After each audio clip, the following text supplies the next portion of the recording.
Callan Reed, 31-year-old husband of Sella Vale, shoved her suitcase across the icy porch while snow blew into the open doorway. Sella Vale, 28-year-old wife of Callan Reed, stood shivering in thin shoes as Brina Reed, 59-year-old mother of Callan Reed, blocked her from stepping back inside. Beside them, Nola Greer, 30-year-old mistress of Callan Reed, held Sella's winter coat and smiled like she had won something. Callan pointed toward the street and said, "You were useful when my mother was sick, but tonight you leave with nothing." The neighbors watched through curtains. No one opened a door. No one defended her. Sella kept her face calm, but her hands shook in the freezing air. Her dress was simple, her suitcase had split open in the snow, and her hair was wet against her cheeks. To Callan, Brina, and Nola, she looked like a weak wife with nowhere to go. They forgot she had spent 3 years keeping Brina alive, paying medical bills, tracking medicines, protecting appointment records, organizing Callan's old business files, and quietly preserving the proof of every sacrifice they now wanted erased. Then Marnie Bell, 32-year-old single mother of Bex Bell, stopped across the street. Bex Bell, 8-year-old son of Marnie Bell, tugged her hand and whispered, "Mom, that lady is freezing." Marnie crossed through the snow, removed her only coat, and wrapped it around Sella's shoulders. As the coat closed around Sella, her silver star locket slipped out. Bex stared. "That's the necklace from the missing girl poster," he whispered. What Callan, Brina, and Nola did not know was that Sella was the missing daughter of Oren Vale, 62-year-old billionaire father who had spent years searching for the child, taken after a winter crash. The same woman they pushed into the cold carried the name, proof, and hidden history that could destroy every lie they had built. While Callan thought Sella was weak, Sella was actually holding his company records, his reputation, and his family's future in her hands. The night Callan tried to break Sella was the night every truth he buried began rising against him. This is not just a story about a wife pushed into freezing cold. It is about what happens when cruel people mock someone they never truly knew, while standing on power that secretly belongs to her. Dear viewers, thank you for being here. Watching without subscribing is like letting Sella's strength be ignored again. When you subscribe, you stand with every quiet soul who was mocked, underestimated, and still chose to rise. Please subscribe now and comment where you're watching from. The first scream came from the monitor. Sella Vale, 28, Callan Reed's wife, and the woman most legal papers still listed under the childhood name Sella Mills, froze at the foot of the hospital bed as the machine beside Brina Reed's pillow began beeping so fast it sounded like it was trying to outrun death. The paper cup slipped from Sella's hand. Water splashed across the white floor.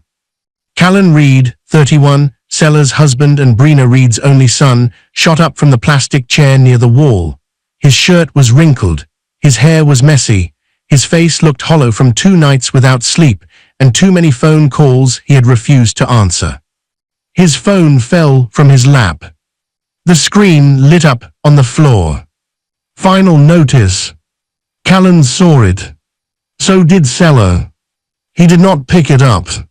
"Mom," he choked. "Mom, can you hear me?"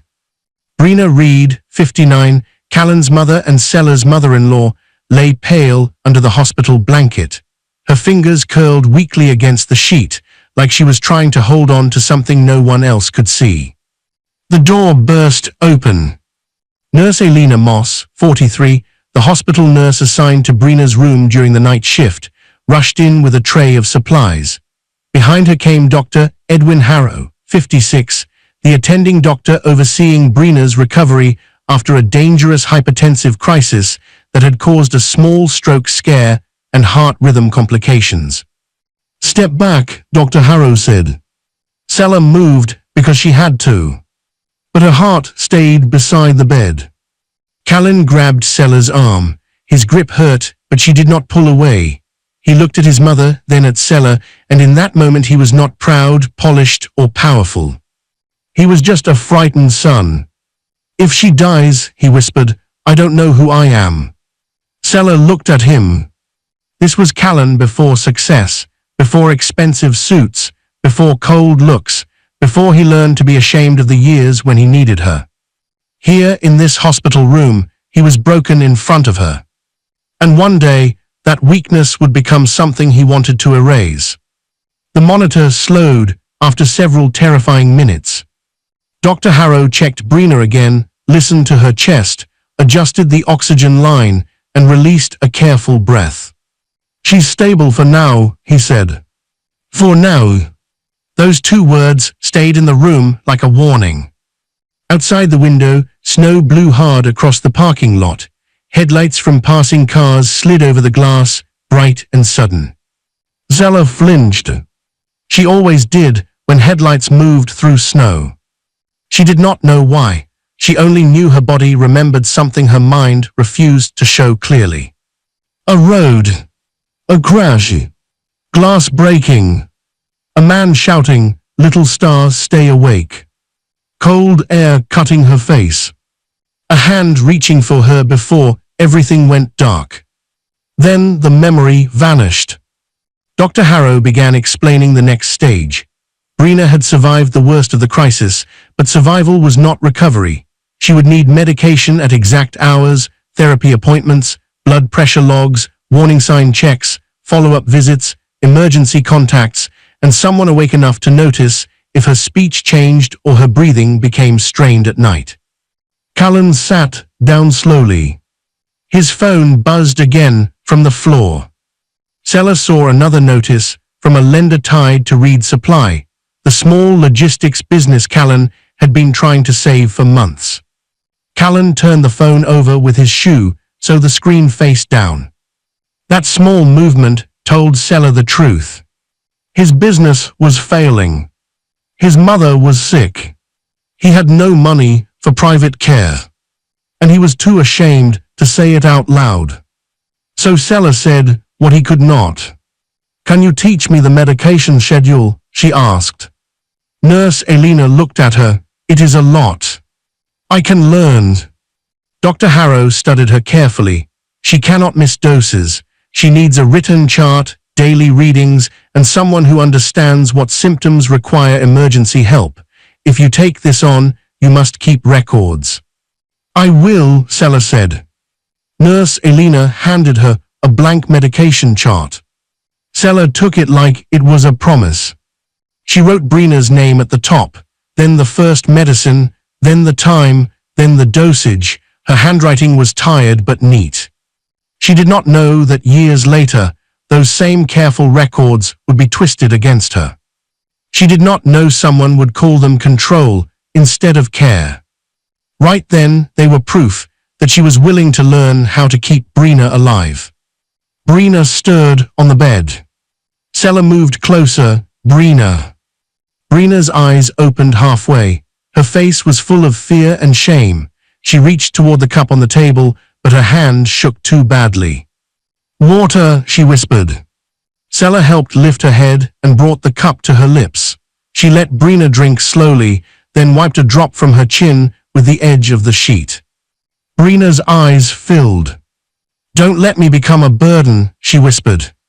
Zella's chest tightened. "You're not a burden," she said softly. "You're family." Brina's weak fingers wrapped around Zella's wrist. "My girl," she breathed. Those two words went straight into the empty place Zella had carried since childhood.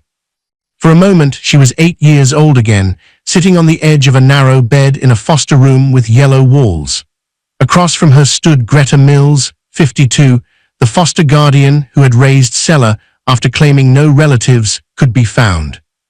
Little Zella held a silver star-shaped locket in both hands. It was the only thing she had from before. "Did my mother leave because I was hard to love?" little Zella had asked. Greta did not hug her. She did not soften. She only said, "Some children are found, not chosen." That sentence taught Zella a dangerous lesson. If she wanted to be kept, she had to be useful. So when Brina called her, "my girl," Zella believed it. Not because she was foolish. Because she was hungry for family. Mr. Lionel Haynes, 50, the hospital billing clerk responsible for arranging Brina's discharge deposit, entered with a folder pressed to his chest. His voice was gentle, which made the news feel worse. "The insurance will cover part of the hospital stay," he said, "but not the home monitoring deposit, the first therapy block, or the private nurse evaluation." Callan stood. "How much?" Mr. Haynes gave the amount. The room went quiet. It was not an impossible amount. It was the kind of amount that destroyed ordinary dreams quietly. Sella knew exactly what it meant. It was almost the same as the money in her small savings account, the money she had saved before marriage for a caregiver certification program. She had wanted to become trained, respected, and paid for the kind of care she naturally gave. Callan covered his mouth. "I don't have it." Sella looked at Brina, trembling under the thin blanket. Then she removed her own coat and laid it over Brina's legs. The coat was old, but warm. Brina stopped shaking as much. "I have savings," Sella said. Callan turned to her. "No, that's for your training. She needs care now." "I'll pay you back," he said quickly. His eyes were wet. "I swear, Sella, I'll never forget this." She wanted to believe him. So she signed. As Sella bent over the payment form, her locket slipped from beneath her blouse. Nurse Elena's eyes dropped to it. The silver star turned under the hospital light. On the back were tiny engraved letters. SV. Nurse Elena's face changed, not loudly, not enough for Callan to notice, but enough for Sella to feel the air shift.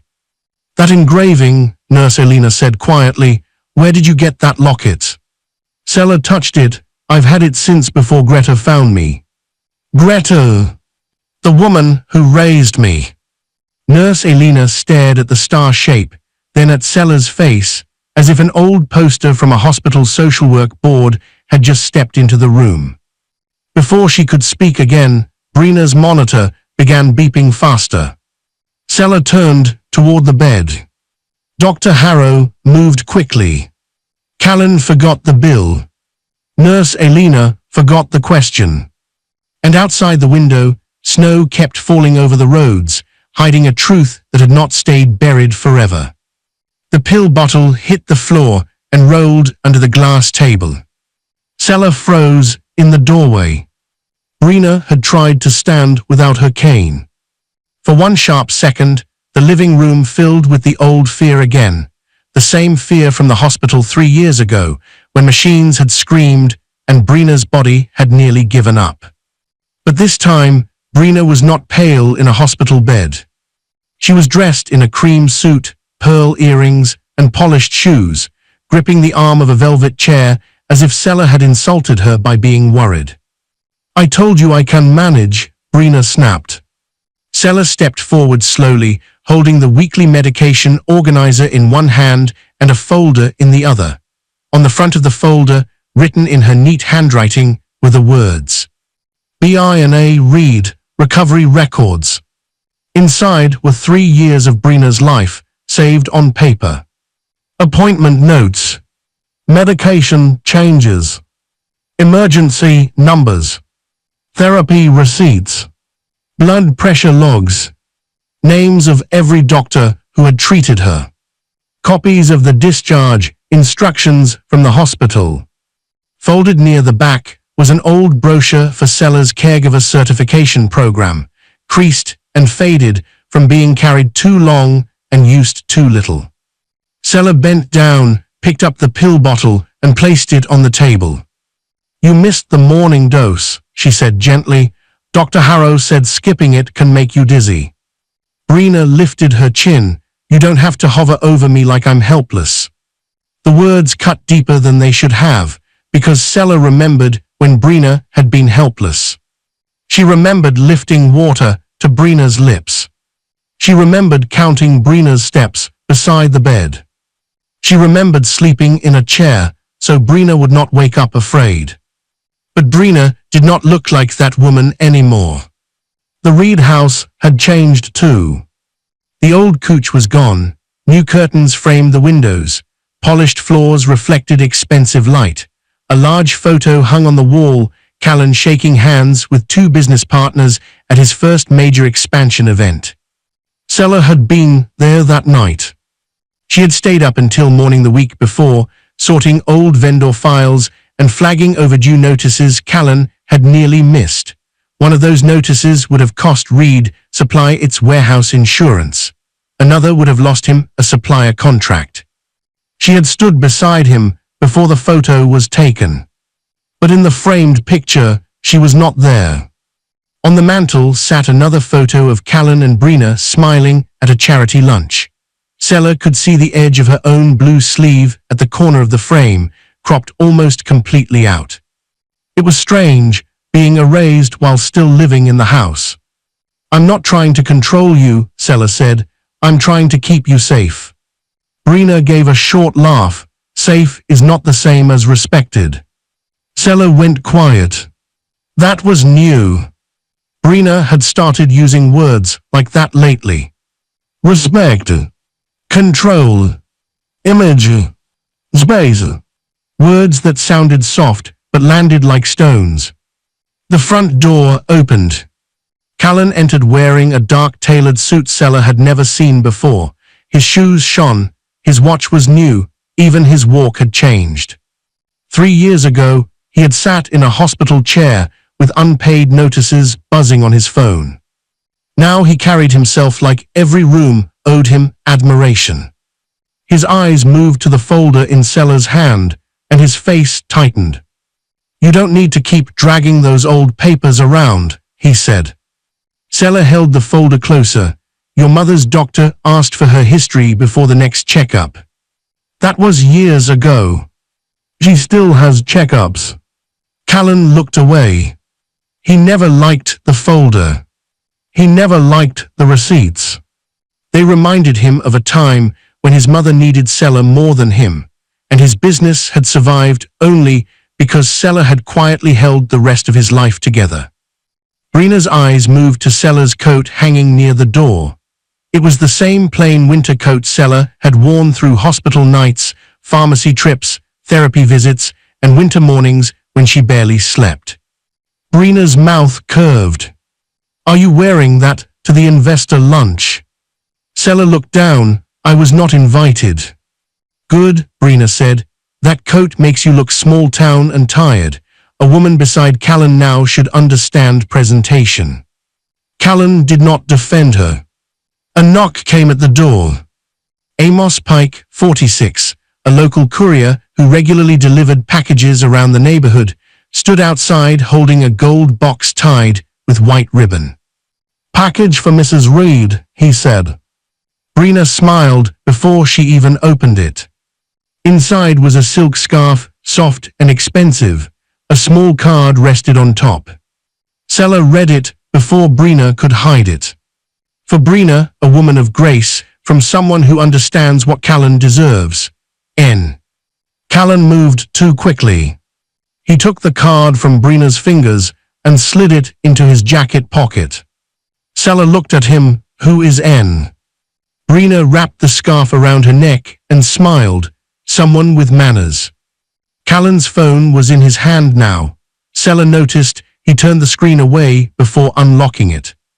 A new password. Again. He had changed it twice in 1 month. There was also a different cologne on his coat lately, sharper and sweeter than the one she bought him. Yesterday, she had found a restaurant receipt folded too carefully in his wallet before he took it back. She had said nothing.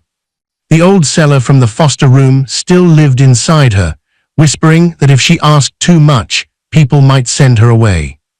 Outside the window, Marnie Bell, 32, a single mother who worked coat check shifts at private events and took laundry jobs from elderly clients to support her son, passed the Reed house carrying a clean laundry bundle for a neighbor.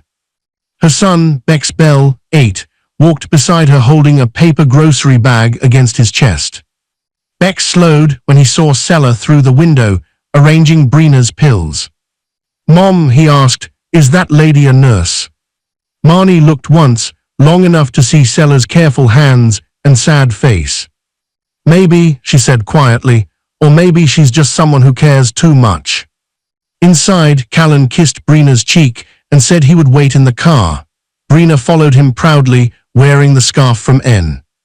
Sela was left alone in the living room with the folder, the pills, and the pictures that had removed her. As she gathered the medication chart, something slipped from Callan's coat pocket on the chair. The restaurant receipt. 2 dinners. 2 desserts. 1 expensive bottle of wine. On the back, in neat handwriting, were the words, "She'll sign once she understands she has no leverage." Sela folded the receipt with shaking hands. Then Callan's phone buzzed on the table. The screen lit up with a name she had never seen before. Nola Greer, 30, a polished investor relations consultant from Callan's new business circle, whose exact place in his life Sela had not yet understood. And somehow, before Sela even touched the phone, the room felt colder than the snow outside. Sela almost dropped the folder when Brina's voice snapped through the phone. "Callan forgot the blue file," Brina said. "The one with the old vendor papers and loan copies. Bring it now before you embarrass him." Sela stood in the hallway of the Reed house, still holding the restaurant receipt she had found earlier. Her hands were cold. On the back of that receipt, someone had written, "She'll sign once she understands she has no leverage." Now Brina wanted her to carry Callan's business folder to a dinner she had not been invited to. "Why does he need it tonight?" Sela asked. Brina sighed. "Because important people are there, Sela. Wear something decent if you insist on walking inside." The call ended. Sela stared at the silent phone. Something felt wrong, but she still moved. That was what 3 years of being useful had taught her. When the Reed family needed something, Sela came. The blue folder was in Callan's study. It was thick with old vendor agreements, emergency loan papers, supplier notices, warehouse insurance letters, and notes from the year his company almost collapsed. Sela knew the folder well because she had organized most of it while Brina was recovering. During those months, she had counted Brina's pills with one hand and sorted Callan's overdue invoices with the other. Callan's success had not grown from nothing. It had grown quietly on nights Sela never spoke about. She changed into a simple dark dress, brushed her hair, and put on her plain winter coat. Then she took the folder and left. The restaurant was warmer than she expected. Soft golden lights hung over white tables. Business guests laughed over expensive plates. Women wore elegant dresses. Men wore polished suits. The room smelled of wine, perfume, and money. Sela stopped near the entrance. She was neat, but she was not dressed for this room. At the coat check stand stood Marnie Bell, the same single mother who had passed the Reed house earlier that day. She wore a black work blouse, tired eyes, and a polite smile that looked practiced from years of dealing with people who barely saw her. Behind the staff partition, Bex sat with a coloring book and a snack bag. The restaurant manager allowed him to stay there during late shifts because Marnie could not always afford childcare. Marnie looked at Sela's face, then at the folder in her arms, and her smile faded a little. Before Sela could speak, she saw Callan. He stood near the center table with Brina beside him. And next to Callan stood Nola Greer. Nola wore the silk scarf from the gold box. The same scarf sent to Brina. The same scarf signed only with the letter N. Sela's stomach tightened. Callan saw her and stiffened as if she had walked in carrying shame instead of papers. He came toward her quickly. "Why would you walk in here like this?" Sela held up the folder. "Your mother said you needed these." Callan looked toward Brina. Brina sat calmly with her hands folded, pretending innocence. Her face carried a soft little smile, as if Sela had stepped exactly where she was meant to step. Nola moved closer. She was beautiful in a clean, sharp way, like every gesture had been practiced. "You must be Sela," Nola said.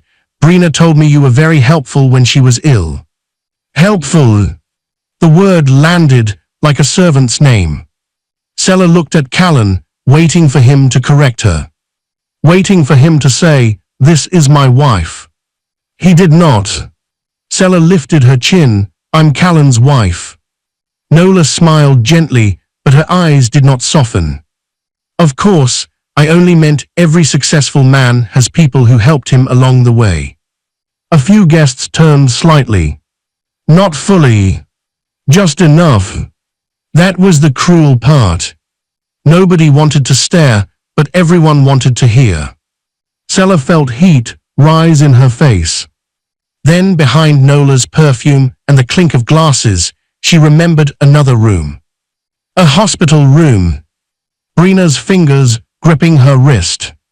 Brina whispering, "Please don't leave me with strangers." Now Brina watched her like she was the stranger. Nola stepped closer to Callan's side. Callan needs someone who can stand beside him in rooms like this. For half a second, Sela could not breathe.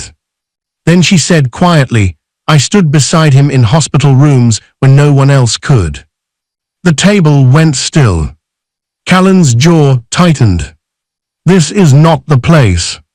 He did not say it was untrue. He only hated that she had said it where people could hear.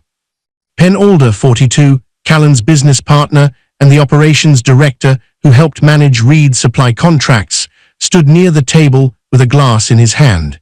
His eyes dropped to the blue folder.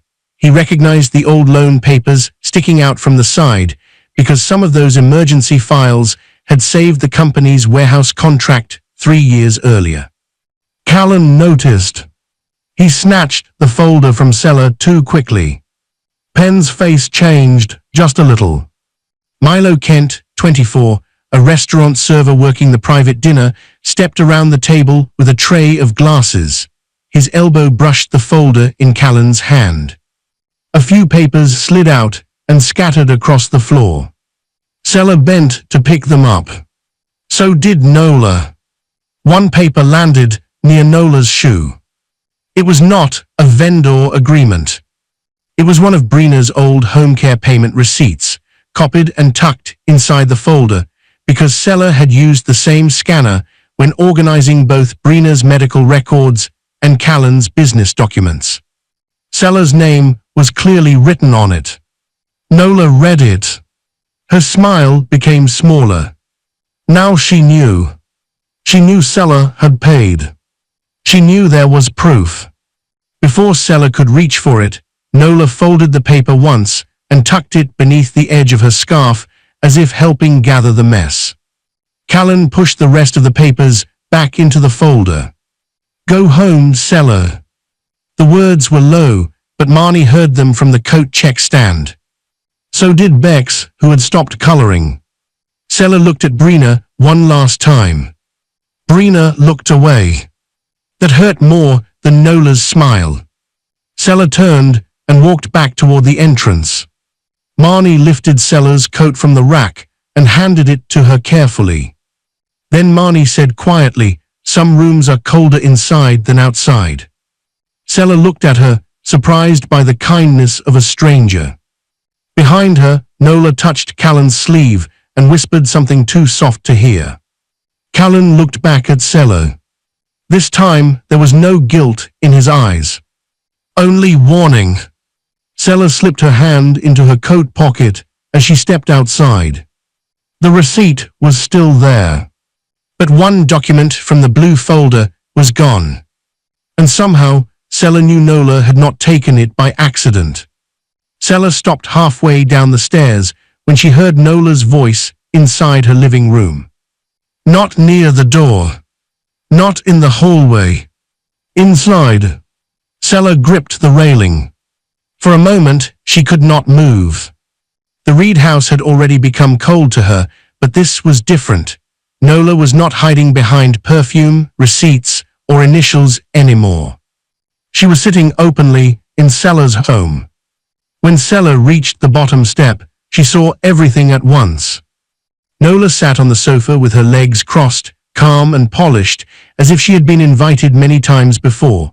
Brina sat beside her in a dark green dress, her cane leaning against the chair, her face full of quiet approval.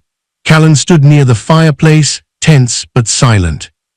Beside the doorway stood Dax Miller, 38, the Reed family's part-time driver and household assistant, who sometimes helped Callan with errands, deliveries, and house access when business guests arrived.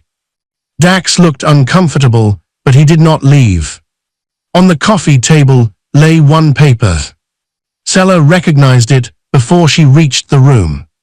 It was Brina's old medical receipt from the business dinner. The one that had gone missing. Nola touched the edge of it with one finger. "I was concerned when I saw this." Sela's voice came out low. "Why do you have that?" Nola looked up, almost gentle, "Because it explains a pattern." Callan's jaw tightened. Sela looked at him first, waiting for him to ask Nola the same question. He did not. Nola leaned back. "You paid Brina's medical bills, you kept appointment records, you tracked every pill, every doctor, every emergency number." She gave a small smile. "At first, it sounds loving." "It was loving," Sela said. "Or," Nola continued, "it was a way to make yourself impossible to remove." The room went quiet. Sela stared at her. For a second, she did not understand how anyone could take 3 years of sacrifice and turn it into something ugly. Then Brina spoke.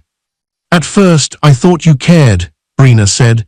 "Now I wonder if you enjoyed having me helpless." The words struck Sela harder than shouting. She looked at Brina and saw 2 women at once. The woman in the hospital bed, weak and ashamed, whispering, "Don't let me become a burden." And this woman now, dressed in fine fabric, sitting beside Nola like a judge. "You asked me not to leave you with strangers," Sela said. Brina's mouth tightened. "And you have reminded me ever since." Sela shook her head. "No, I never did that." "You didn't have to," Brina said. "Every chart, every pill box, every appointment reminder. You made sure I never forgot what I was." Sela's eyes burned. Now she understood. Brina did remember. That was the problem. Sela reminded her of weakness. Nola reminded her of pearls, lunches, admiration. And the version of herself she wanted people to see. For months, Nola had brought gifts, praised Callan, and called Brina the woman behind his greatness. She had made Brina feel important again. Sela had made her feel alive. Nola made her feel powerful. And Brina had chosen power.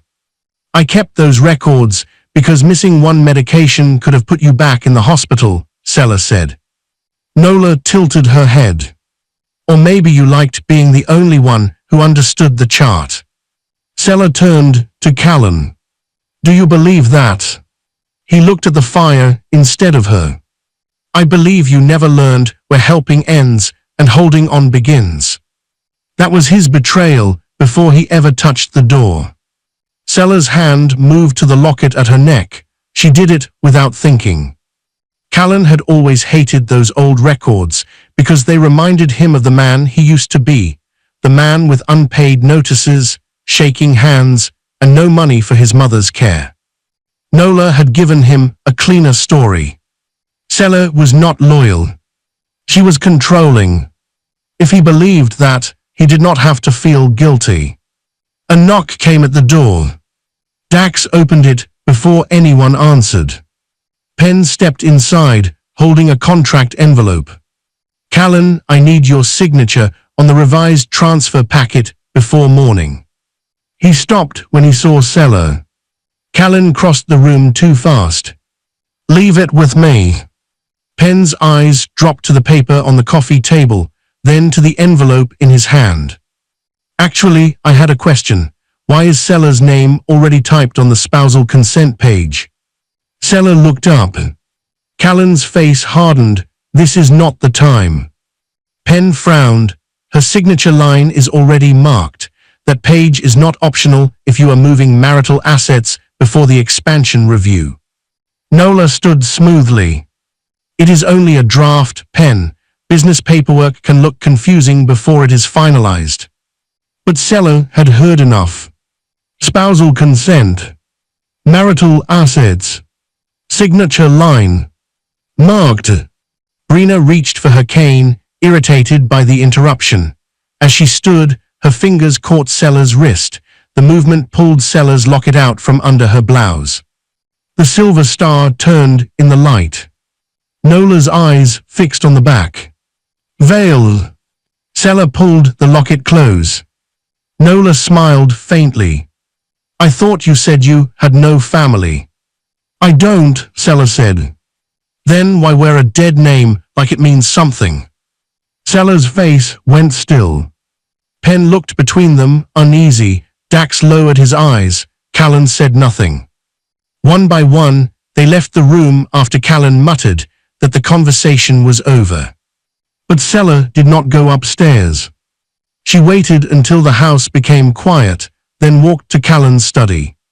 The drawer was not fully closed. Inside were the asset papers. Her legal name was typed clearly. Seller Mills Reed. Under it was a penciled imitation of her signature. Beside the papers sat a sticky note in Nola's neat handwriting. Fear works faster than guilt. Seller heard footsteps behind her. She turned. Callan was standing in the doorway. His face told her the cold outside was not the only danger coming. Sign it tonight. Callan's voice cracked across the study like a whip. Seller stood near his desk, one hand still on the drawer where she had found the papers. Outside, the winter storm pressed against the windows. Snow scratched the glass. Wind moved around the house like something hungry. Callan stood in the doorway, blocking her way out. On the desk lay the divorce agreement, the asset waiver, and a sworn statement saying Seller had made no financial or operational contribution to his company or family property. Her legal name was typed at the bottom. Seller Mills Reed. Beneath it was the penciled copy of her signature.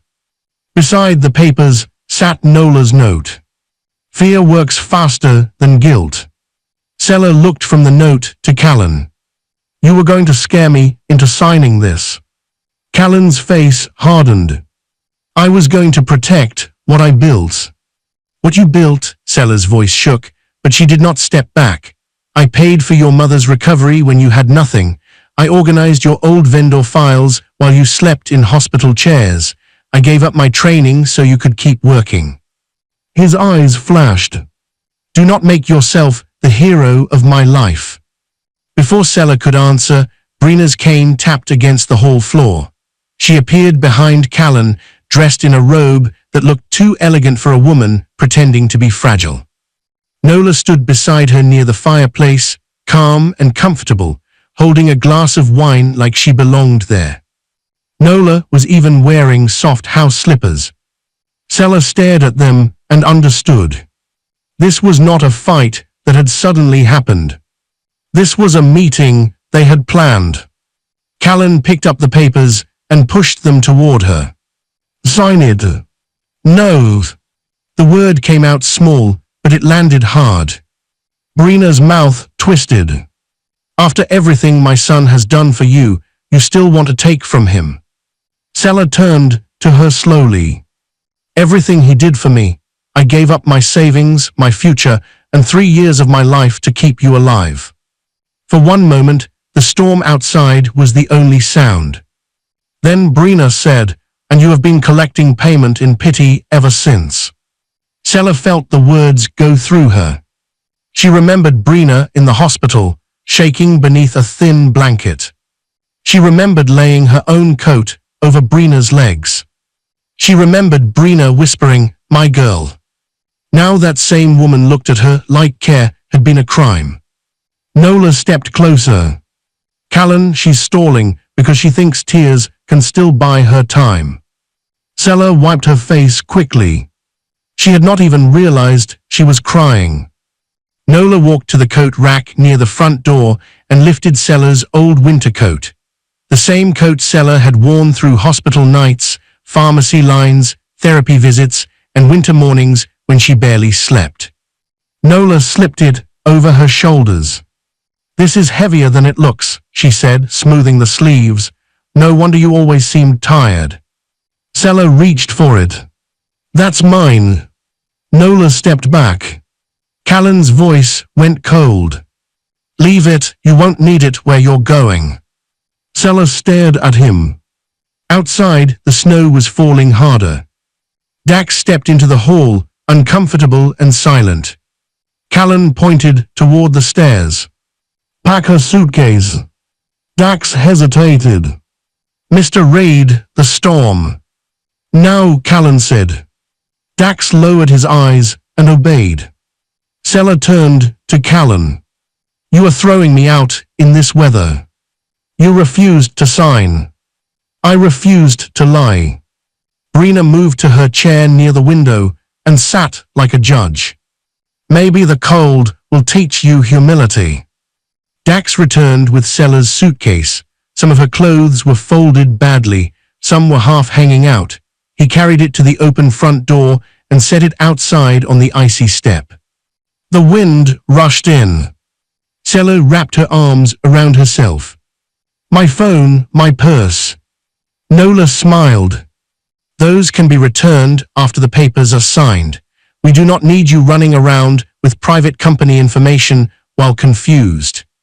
Now Sella understood the full cruelty. They were not only removing her from the house. They were trying to leave her with nothing but fear. Callan stepped close. "Go!" Sella looked at him through the open doorway. Warm light spilled around him. Behind him stood Brina. Beside him stood Nola, wearing Sella's coat. "You promised you would never forget," Sella whispered. Callan's face did not soften. "I remember enough to know I outgrew you." Then he pushed the suitcase farther out with his foot. The suitcase tipped. It opened in the snow. Sella stepped outside to catch it. The cold struck her instantly. Her thin shoes sank into the icy path. Snow blew against her dress and melted into her hair. The door stayed open, just long enough for her to see Nola slide her hand through Callan's arm. Across the street, Marnie stopped walking. She had just finished dropping laundry at an elderly client's house on the Reed block. Bex stood beside her, holding a small grocery bag from the shelter pantry to his chest. His eyes widened when he saw Sella's suitcase on the ground. "Mom," he whispered, "that's the lady from the restaurant." Marnie looked at Sella, then at the open door, then at Nola wearing the coat. Her face changed. She had seen enough at the dinner to understand what kind of pain this was. The Reed door began to close. Marnie crossed the street fast. She removed her own coat as she walked. It was worn, thin, and missing a button. Bex shivered beside her, but he did not complain. Sella shook her head weakly. "No, your son." "My son and I can walk fast," Marnie said. "You look like you can't walk at all." She wrapped the coat around Sella's shoulders. The warmth was small, but it nearly broke her. As Marnie pulled the coat closed, Sella's silver star locket slipped out. Bex stared at it. "Mom," he whispered, "she has the star necklace." Marnie frowned. "What star necklace?" "The missing girl," Bex said. "The one on the poster at the shelter pantry. The old man still sends new copies every winter." Sella blinked through the snow. "My father is dead." Across the street, the Reed door had not fully closed. Nola stood behind the window, staring at the locket. Her face had lost its smile. At the curb, Penn's car slowed. He had come back because the transfer packet troubled him and because Callan had ignored his calls. Now he saw Sella outside without a coat, Nola wearing hers, and Marnie holding her upright. Marnie guided Sella away from the house. Bex kept looking at the locket. "Mom," he whispered again, "the poster said her father never stopped looking." Behind the glass, Nola lifted her phone. And this time, the cold in her eyes had nothing to do with winter. Sela almost fell on the stairs. Marnie caught her with one arm while holding Bex back with the other. The narrow steps behind the closed storefront were slick from melted snow, and Sela's thin shoes had no grip. Her body shook so badly that Marnie had to half-carry her up the last few steps. "Almost there," Marnie said. "Just hold on." Sela tried to answer, but her teeth were chattering too hard. Marnie unlocked a faded brown door and pushed it open with her shoulder. Warm air touched Sela's face, weak but real. The room was small. One noisy heater rattled under the window. A narrow bed sat against the wall. A child's blanket was folded on a chair. A pot of soup warmed on a portable burner near a small table. It was nothing like the Reed house. The Reed house had tall windows, polished floors, and cruelty hiding under warm light.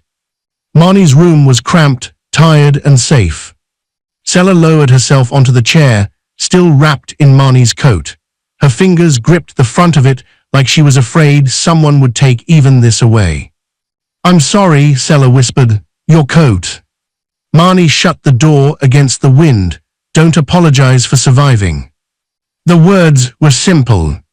That was why they broke something open inside Sela. Bex pulled the folded child's blanket from the chair and brought it to her. The blanket was old, with faded stars across it. When he laid it over Sela's knees, one tiny star rested beside her silver locket. Bex noticed it again. He did not speak yet, but his eyes stayed on the locket. Sela looked around the room, trying to steady herself.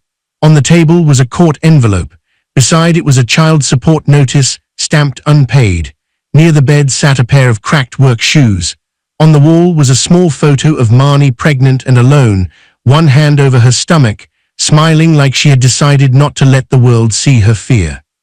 Beside it was a school paper in Bex's handwriting. "My mom is brave." Sela swallowed hard. Marnie had almost nothing. Yet she had given away her coat. "You didn't have to help me," Sela said. Marnie stirred the soup, not looking at her at first. "Years ago, when I was pregnant with Bex, a man promised me a future. Then his family said I would ruin him. One winter night, he left me outside a clinic and drove away." Sela lifted her eyes. Marnie gave a small, tired smile. "Some doors don't just close, they teach you who was never inside with you." For a while, no one spoke. Then Sela's strength gave out. She covered her mouth and began to cry quietly. Not loudly, not dramatically, just the broken sound of someone who had been holding herself together too long. "I gave her 3 years, Sela said. "I knew every pill, every appointment, every fear. I knew when Brina's hands shook, when her breathing changed, when she was scared to sleep." Her voice cracked. "She once begged me not to leave her with strangers. Tonight she told me maybe the cold would teach me humility." Marnie did not rush to explain it away. She did not say maybe, they did not mean it. She did not defend people who had hurt Sela. She only listened. That made Sela cry harder. Across town, inside the Reed house, Nola stood near the window with her phone in her hand. She had seen the locket. She had seen the name Vale on the back earlier. She had seen Bex recognize it in the snow. She did not know enough yet. But she knew enough to be afraid. She searched the words quickly. Silver Star Locket. SV. Missing Girl. Oren Vale. The first old article that appeared made her fingers tighten around the phone. A billionaire's wife dead after winter crash. Daughter missing. Silver Star Locket never recovered. Nola's face changed. She sent Callan a message. "Find where she went. If she talks about those papers, you lose everything." A second message followed. "Say she is unstable, say she stole documents, move first." Back in Marnie's room, Bex finally spoke. "I saw that necklace before." Marnie turned. "Bex, don't stare." "I'm not staring," he said. "I really saw it." Sella touched the locket. Where? At the shelter pantry, Bex said, where we get groceries sometimes. There's an old poster near the bulletin board. A little girl had a star necklace like that. Marnie frowned. Baby, lots of necklaces look alike. Bex shook his head. No, it had letters too, S and V, and the poster said she went missing after a winter crash. Sella's body went still. A sound rose inside her memory before she could stop it. Headlights spinning. Cold air. A man's hand reaching for her. A voice saying, "Little star, keep your eyes open." The locket pressing into her neck. A woman screaming a name Sella could not hear clearly. Then it was gone. Sella pressed her hand against her chest. What name was on the poster? Bex thought hard. Orin Vale. The name hurt. She did not know why, but it did. Orin Vale, 62, was the billionaire businessman named on the missing child poster as the father still searching for his daughter. Sella did not know that yet. To her, the name was only a sound that made the room tilt. My father is dead, she said weakly. The woman who raised me said my parents died before anyone could claim me. Marnie's voice became careful. Did she show you proof? Sella opened her mouth. No answer came. Because Greta Mills had given her rules, chores, and silence. Never proof. Marnie reached for her phone. I know someone at the shelter. A short while later, Dovey Lane, 58, a practical community shelter worker who had helped Marnie through pregnancy, unpaid rent scares, and pantry appointments, answered the call. Marnie explained the locket, the poster, the winter crash, and what had happened outside the Reed house. Dovey's voice turned serious. Do not call the number on the poster yet from your personal phone. If this is real, people with money will come fast. We need the right people first, not the loudest people first. Marnie looked at Sella. She's freezing and scared. Keep her warm, give her soup if she can drink it. I'm coming with the poster copy from the shelter office. Marnie offered Sella the bed. Sella shook her head. Bex needs it. Bex looked down. You can have it. I sleep on the floor when Mom works late anyway. Sella stared at him, and the kindness of that poor little room hurt more than the cruelty of the rich house. Minutes later, Dovey arrived with snow on her coat and an old folded poster sealed in a plastic sleeve. She opened it on the table. The paper was worn, but the picture was clear enough. A little girl with wide eyes. A silver star locket. The initials SV. Marnie looked from the poster to Sella. Sella touched her locket and whispered, "That girl has my necklace." Then someone knocked hard on Marnie's door. Not once, 3 times. And every face in the room turned toward the sound, as if the past had finally found the stairs. The third knock shook Marnie's door. Bex grabbed his mother's sleeve. Sella sat frozen at the small table, one hand on the old missing child poster and the other around her silver locket. The soup on the burner bubbled softly, but nobody looked at it. Marnie moved toward the door. Who is it? Callan's voice came from the other side. Open the door, Sella. Sella's stomach turned. Marnie looked back at her. Dovey quietly slid the poster into its plastic sleeve again, not hiding it completely, only protecting it from the wrong eyes. Marnie opened the door only as far as the chain allowed. Callan stood in the hallway, snow on his coat and anger in his face. Behind him stood Nola, wearing an expensive black coat now, not Sella's old one. Her hair was perfect, her lips were calm, but her eyes went straight to Sella's locket. We came to check on my wife, Callan said. Marnie did not move. You left your wife outside without a coat. Callan's jaw tightened. This is family business.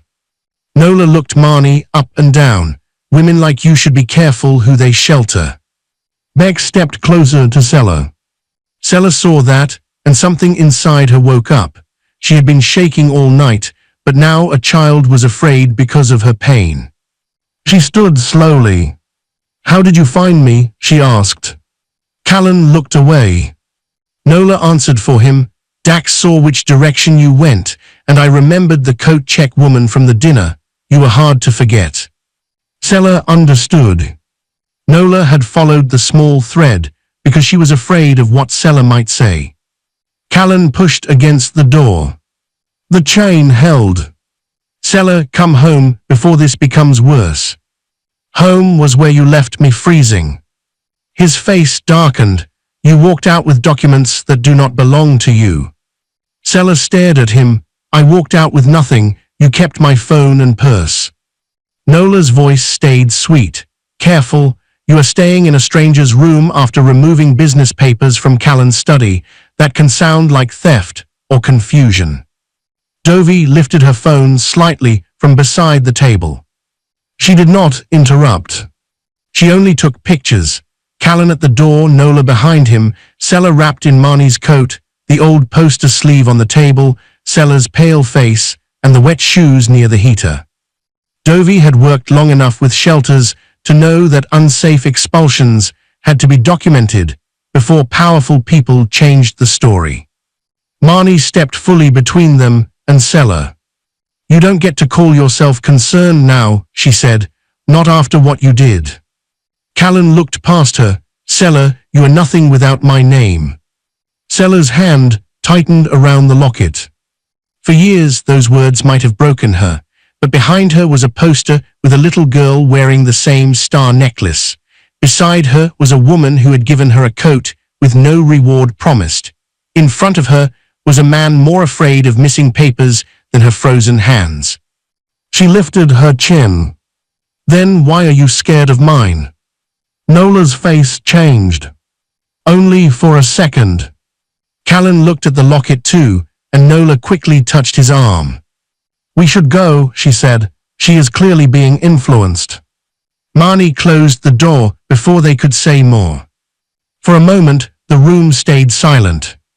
Then Sela sank back into the chair. Dovey placed the poster flat on the table again. This was not just a random poster, she said. For years, an investigator working for Oren Vale has sent these to shelters, clinics, food pantries, and emergency housing offices. Every winter new copies come.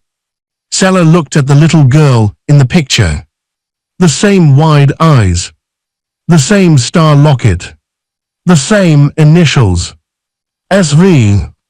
Dovey continued, the poster says Oren Vale lost his wife and daughter in a winter crash. His wife died. His daughter's body was never found. They believed someone pulled a child from the wreck before help arrived. Sela felt the room tilt. Dovey pointed gently to the lower part of the poster. It says the child had a silver star locket, initials SV, and a small crescent mark near her left collarbone. Marnie looked at Sela carefully. Sela pulled the coat tighter. People like that don't lose children like me. Marnie's voice softened. Maybe that's how they lost you. Everyone assumed you couldn't belong to someone important.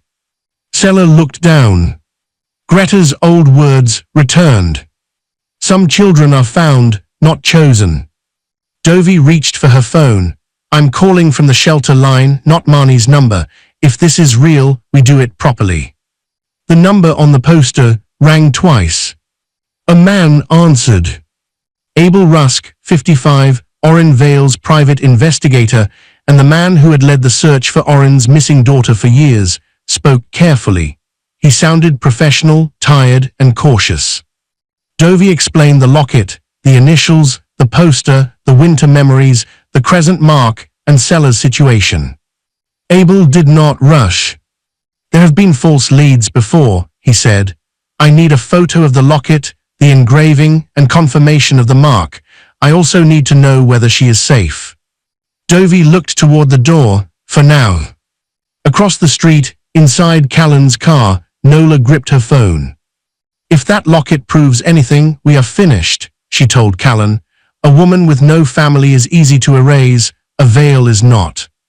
Callan swallowed. She still has nothing, no phone, no money, no lawyer. Nola turned to him. You still don't understand. If she is Oren Vale's daughter, she was never the powerless one. She was just the one you convinced not to look. Back in Marnie's room, Marnie's phone buzzed. A voicemail appeared from Penn. Sela did not open it yet. Dovey handed her the shelter phone instead. Abel's voice became quieter. May I speak to her? Sela hesitated, then whispered, hello. The line went silent. Then Abel said carefully, I need to ask you something only Mr. Vale's daughter used to say when she was frightened. Sela's hand tightened around the phone. Before Abel could ask, the lower windowpane cracked. A stone wrapped in cloth hit the floor.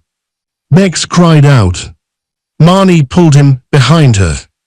Dovey moved toward the window, but did not touch the stone. The cloth around it carried one sentence. Give back what you stole, or the boy gets dragged into this too. And the little room that had felt safe suddenly understood it had been found. The stone lay on Marnie's floor like a warning. For one frozen second, nobody moved. Then Bex began to cry. Marnie grabbed him and pulled him away from the cracked window so fast the chair behind him fell over. Sela stepped toward them, still wrapped in Marnie's coat, her face white with fear. This is because of me, Sela whispered. I should leave. No, Marnie said, holding Bex close. People like them count on good women running away to protect everyone else. Dovey picked up the note with a napkin, careful not to smear it. Her hands shook, but her voice stayed firm. Nobody touches anything else. The note was short. Give back what you stole, or the boy gets dragged into this too. Sela covered her mouth. Bex was only a child. He had given her a blanket. He had noticed a necklace. That was all. Now Callan and Nola's fear had reached into Marnie's small room. On the phone, Abel heard the panic. What happened? He asked sharply. Dovey explained while taking pictures of the broken window, the stone, the note, and Sela's condition. She also photographed the old missing child poster on the table and Marnie's coat around Sela's shoulders. This is now a safety issue, Abel said. Do not leave with anyone who comes from the Reed house. I am sending a car, shelter support, and a female legal assistant, not just men in suits. She needs to feel safe. That one sentence made Sela look at the phone differently. Abel was not treating her like property. He was treating her like someone who had a choice. Downstairs, a loud voice rose near the building entrance. Dovey moved to the door and looked through the small peephole. Dax stood below in the stairwell, snow on his shoulders, trying to look official and failing. I was sent to collect stolen property, he called. The locket belongs to the Reed family. Dovey opened the door, only enough to speak through the chain. Je prouve. Dax blinked, Mrs. Greer said. Mrs. Greer is not the law, Dovey said. Dax had no paper. No receipt. No legal claim. Only fear in his eyes and someone else's order in his mouth. After another weak threat, he left. Sela touched the locket. Now she understood why Nola wanted it. Not because it belonged to the Reeds. Because it did not. A short while later, a quiet black car stopped outside the building. Abel arrived first, careful and serious. With him came Leona Price, 41, a female legal assistant from the Vale family's office sent to protect Sela's rights and document her consent, and Dr. Myra Sane, 46, a private physician asked to verify medical details gently and make sure Sela's cold exposure was not being ignored. Abel did not rush toward Sela. He stood back. Sela, he said gently, may I see the locket? She hesitated. Marnie nodded once, letting her know she did not have to hand it over unless she wanted to. Sela unclasped the chain and placed the locket on the table. Abel photographed the front first. A silver star. Old edges. Tiny scratches. Then he turned it over. The initials SV caught the light. His face changed. This was custom-made, Abel said quietly. Oren Vale had it made for his daughter when she was 4. He called her his little star. The initials were engraved by her mother. Sella's breathing changed. Little star. The words opened something. She saw a man lifting her onto his shoulders near a winter charity event. She smelled pine trees and cold leather seats. She felt a woman's hands fastening the locket around her neck. Then headlights spun. Glass cracked. Someone carried her away while she cried for her father. The room came back slowly. Abel opened a secure video call. Oren Vale, 62, the billionaire businessman who had spent years searching for the daughter taken after the crash that killed his wife, appeared on the screen. His hair was silver at the temples. His face was controlled, but his eyes looked like they had been waiting for too many years. He did not cry at once. He did not call her daughter. He only asked, "May I see the back of the locket?" Leona held it toward the camera. Oren leaned closer. His hand came to his mouth. "There," he whispered, "that tiny scratch near the star point. She dropped it on the stone steps the week before the accident." Sella's eyes filled, but she stepped back. "If you were looking, why didn't you find me?" The question hurt everyone in the room. Oren answered slowly. "I searched hospitals, agencies, records, grave shelters, private homes, and towns people told me were too small to matter, but someone changed your name before I knew where to look." Abel explained the rest carefully. There had been a winter crash. Oren survived but was unconscious. His wife died. Emergency workers found signs that a child had been removed before help arrived. Later, an injured child was taken to a rural clinic under another name. The paperwork was incomplete. The woman who raised Sella had either hidden the truth or accepted a story that was never checked. "The locket stayed the same," Abel said. "That is why we never stopped asking about it." Dr. Myra gently confirmed the small crescent mark below Sella's left collarbone after asking Sella's permission and giving her privacy. Oren closed his eyes when Leona told him.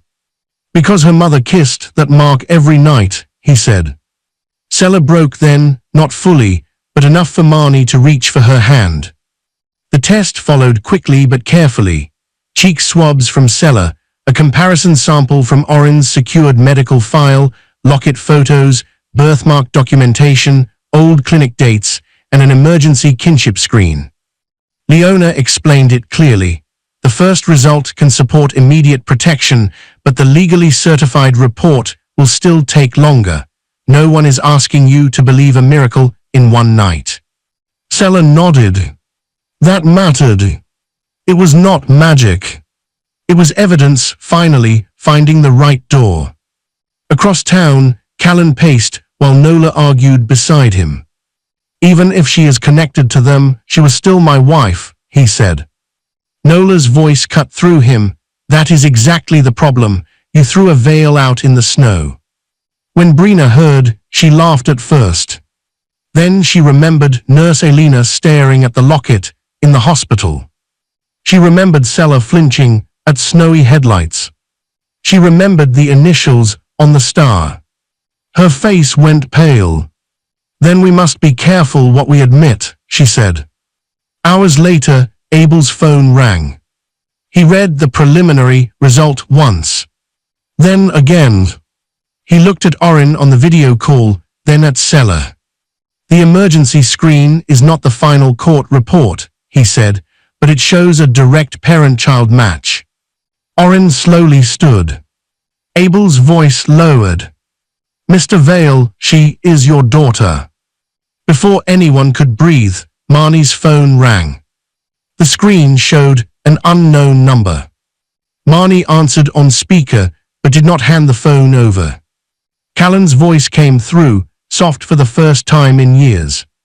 "Sella, sweetheart, we need to talk before strangers turn you against your family." "Sella, sweetheart." The word made everyone, in the room go still. Sela looked at the phone as if it had turned sharp. Only hours ago, Callan had called her nothing without his name. He had left her in the snow without her coat, phone, or purse. Now, after hearing the name Vale, his voice had become soft. "Sela," Callan said again, "we need to talk before strangers turn you against your family." Sela looked at Orin on the screen. Then at Marnie, who still had one hand on Bex's shoulder. Then at Abel, who waited quietly, giving her the choice. For the first time in years, Sela did not answer like a wife begging to be believed. "You can speak to my lawyer," she said. Then Marnie ended the call. The silence after that felt different. It did not feel empty. It felt protected. Orin's face was calm, but his eyes were hard. "I can bury him in lawsuits by morning." Sela looked down at her locket. Part of her wanted that. Part of her wanted Callan, Brina, and Nola to feel even a small piece of what they had done. But the longer she sat there, the clearer her heart became. "I don't want revenge for entertainment," she said. "I want the truth where everyone can see it." Orin nodded slowly. "Then that is what we will do." Harper Voss, 45, the lead attorney from Orin's legal team, assigned to protect Sela and review the Reed documents, arrived before sunrise with 2 paralegals and a calm voice that made panic feel smaller. She spread the files across Dovey's small table. The evidence did not look dramatic at first. Receipts, photos, messages, medical charts, a voicemail from Penn. But together, they told a story Callan could not rewrite. There were Sela's payment receipts for Brina's aftercare, records showing she delayed her caregiver training, photos Dovey had taken after the expulsion, Marnie's statement about the coat and the cold, Penn's voicemail about the suspicious spousal consent page, Dax's text admitting Callan sent him after the locket, screenshots of Nola's message telling Callan to say Sela was unstable, and the note thrown through Marnie's window. Truth, Sela realized, did not need to scream. It only needed to be organized. The next afternoon, Callan stood inside a polished conference room, smiling too widely in front of his investors. Brina sat near the front in jewelry and a dark dress, looking like the proud mother of a rising man. Nola stood beside Callan in a cream suit, close enough for everyone to understand her place without anyone saying it aloud. At the head of the table sat Warren Pike, 58, the chairman of the investor board, reviewing Callan's company expansion and the temporary asset transfers tied to the deal. Around him were business guests, partners, and 2 board members. The meeting mattered because Callan needed the board to approve a bridge investment before his company's cash flow problem became visible. The spousal consent page was part of that packet because some assets had been purchased during the marriage. That was why he needed Sela's signature. That was why he had tried to scare her first. Callan was speaking when the doors opened. Sela walked in.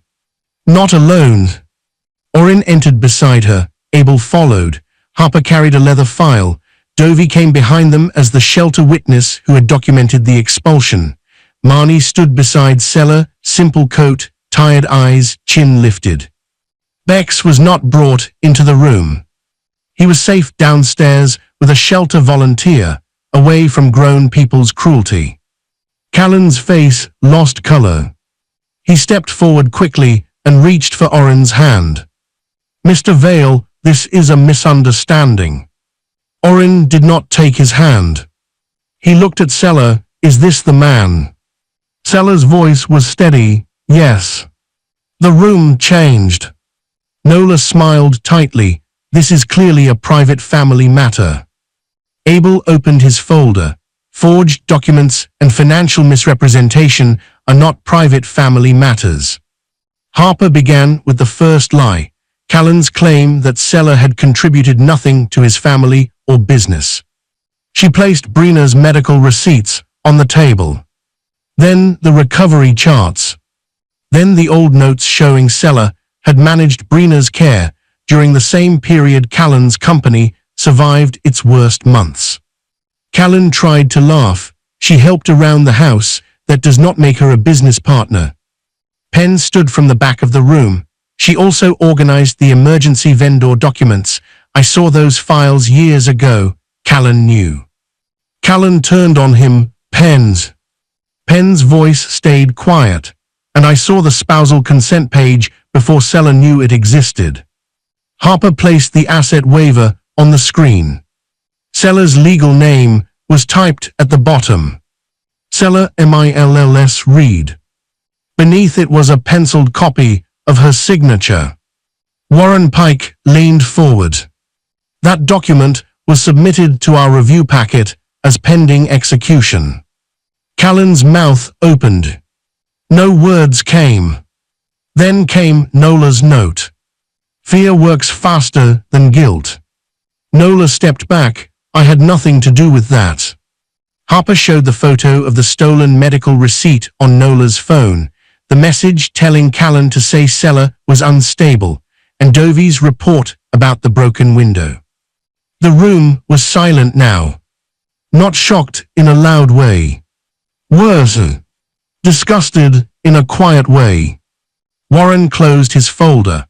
All investment decisions are frozen pending independent investigation. Callan looked as if the floor had disappeared.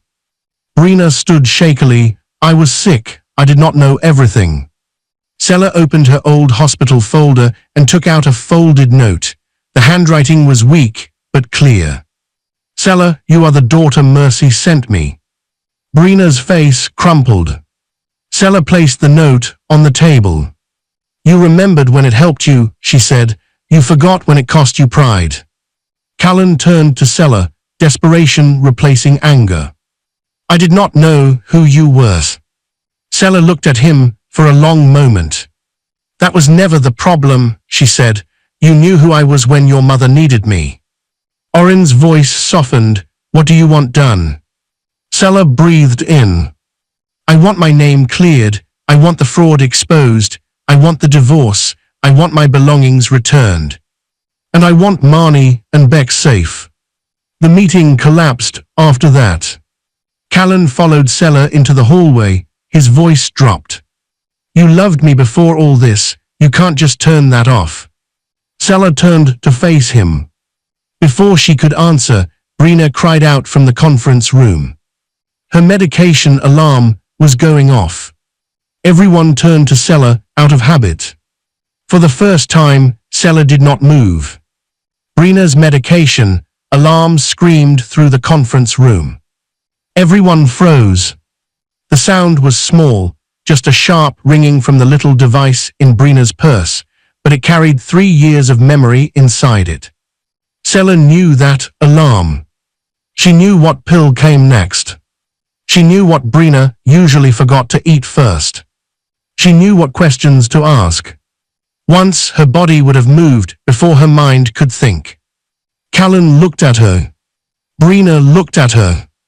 Even Penn, Dovey, and the legal team turned slightly, as if the old order of the world had returned for one final second. Seller did not move. Callan's face tightened. Seller, Mom needs. She needs professional care, Seller said calmly. She looked at Harper. Please call the aide we arranged. Harper nodded and stepped away. Brina's face changed.